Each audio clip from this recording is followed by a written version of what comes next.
इंसानी जिस्म अपनी बनावट और नफासत के एतबार से तमाम हैवानी अजसाम में आला वजूद रखता है, लेकिन फिर भी ये एक अटल हकीकत है कि बुनियादी तौर पर हैवान और इंसान के जिस्म में हयातियाती एतबार से कोई ज़्यादा फ़र्क मौजूद नहीं है। ज़िंदगी इसकी सरश्त है, ये बज़ाते खुद ज़िंदगी है। इसे इस दुनिया में बचने के लिए, सर्वाइव करने के लिए खुराक चाहिए और यही इसकी अवलीन तरजीह है।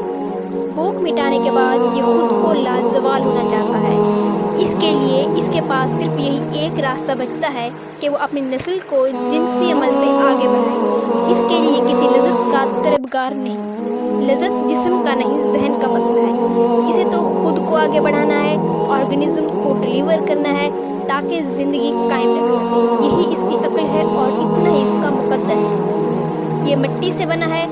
इंसान को इस दुनिया में एक लिबास की सूरत अता किया जाता है, एक ऐसा लिबास जो इंसान का अपना नहीं बल्कि इस ज़मीन का है। वजूद इस धरती का है जो मौत के वक्त इसी धरती को सौंप दिया जाता है।